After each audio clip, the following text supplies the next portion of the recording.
Boa noite. Que alegria estar com vocês hoje comemorando 10 anos do tio Flávio. Acredite, já faz 10 anos que esse homem maravilhoso junta as pessoas, todo mundo junto, para fazer um trabalho voluntário, de graça, para a comunidade.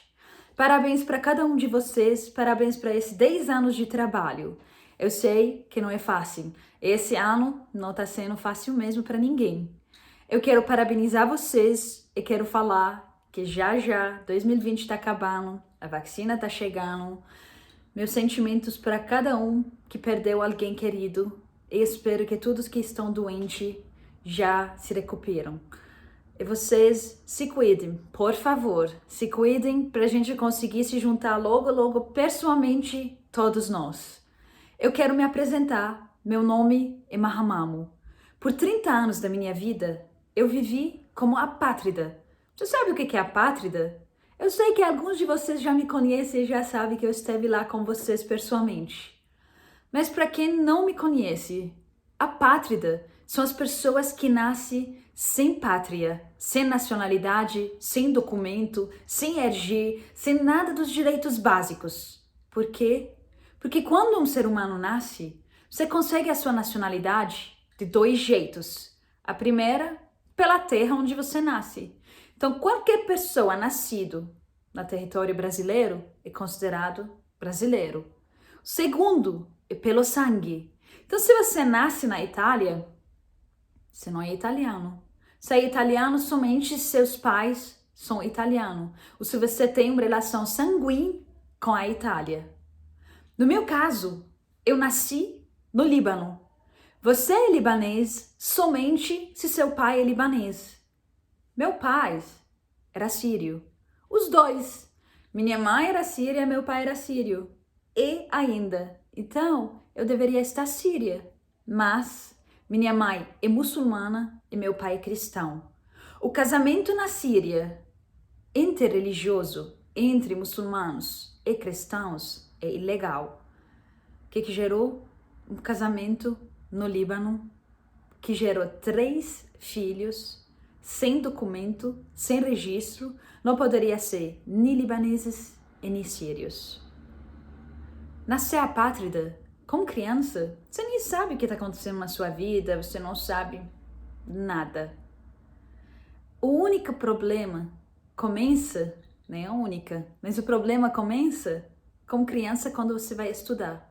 Quando minha mãe me levou para as escolas, a primeira pergunta foi: quem são essas crianças?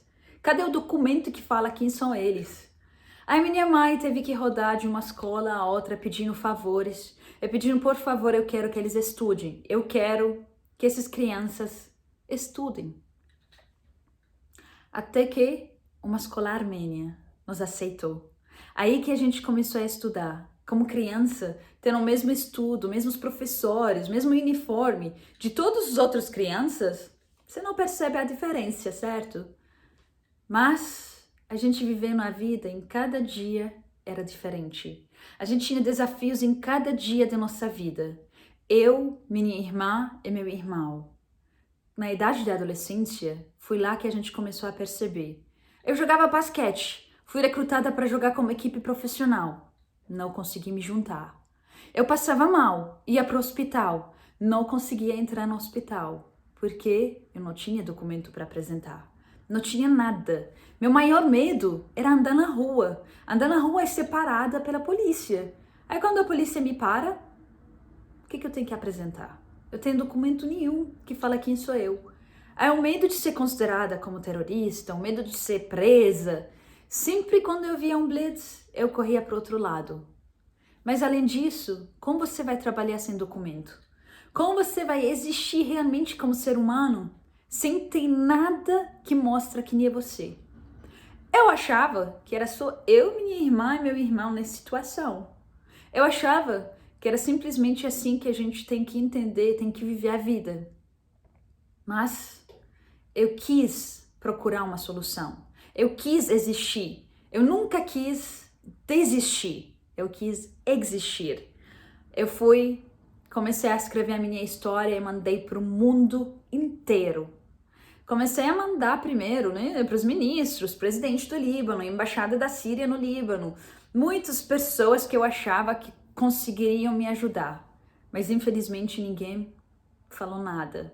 Todas as respostas foram negativas. Eu comecei a mandar minha história. Coloquei no Google aí, coloquei, embaixadas que existem em Beirute. E mandei a minha história. O único país que me acolheu como ser humano foi o Brasil. Em 2014, o Brasil abriu as portas para os refugiados sírios. Foi então que eu, minha irmã e meu irmão, a gente decidiu se aventurar para um país nomeado Brasil. Mas o que é o Brasil? O que tem no Brasil? O que eles falam? Como que eles comem? Qual que é a cultura? Onde que a gente vai dormir?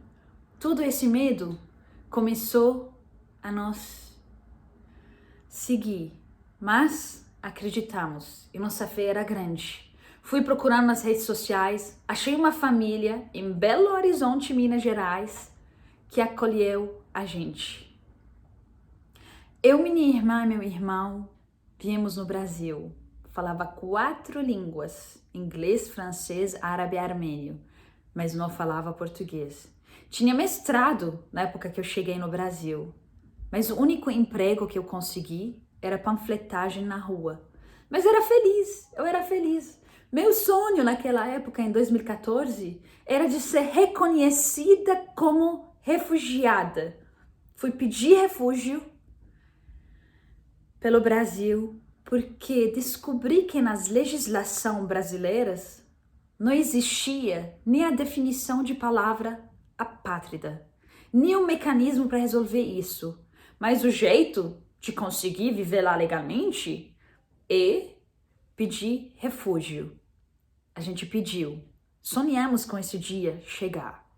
Em maio de 2016, eu, minha irmã e meu irmão, nosso sonho foi realizado. A gente teve o documento de refugiados.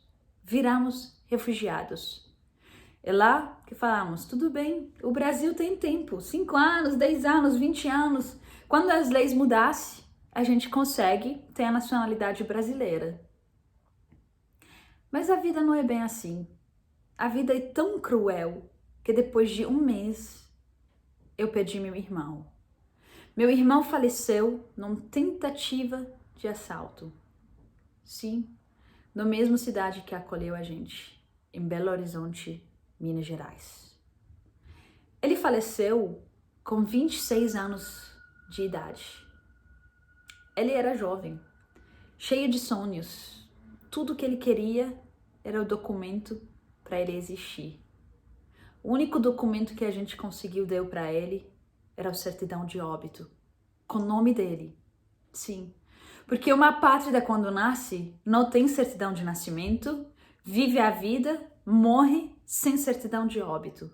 Então, a mínima dignidade humana de ter uma certidão de óbito, a gente conseguiu. E meu irmão viveu 1 ano e meio no Brasil sem medo, com ser humano. Foi então que eu falei, eu achava que era eu, minha irmã e meu irmão. Mas no mundo inteiro existe mais de 10 milhões de apátridas. Fui conhecendo a campanha do Acnur, que é o Alto Comissário das Nações Unidas dos Refugiados e dos Apátridas, que começou em 2014, e que fala que tem no mundo inteiro mais de 10 milhões de apátridas, que ninguém fala, ninguém me toca nesse assunto. Aí eu decidi virar esse voz para as pessoas que não têm voz. Eu decidi de falar alto, me voluntariei para todo tipo de evento, para todo tipo de entrevista, na televisão, no jornal, em todo lugar, para compartilhar a minha história.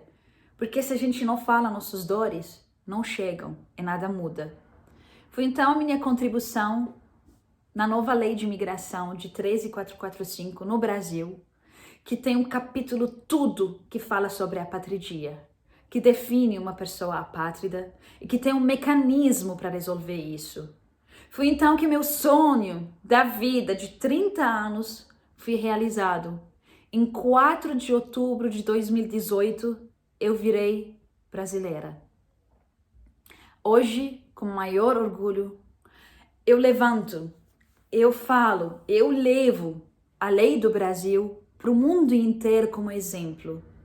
Eu levo a lei como exemplo e tento aplicar nos outros países. Consegui contribuir em alguns países. E hoje, para chegar mais e mais e mais longe, hoje para chegar para a casa de cada um dos brasileiros e de vocês, eu decidi contribuir mais e lancei meu livro. Meu livro, junto com o jornalista Darcy Oliveira, que chama Maha Mamo, A Luta de uma Pátrida pelo Direito de Existir.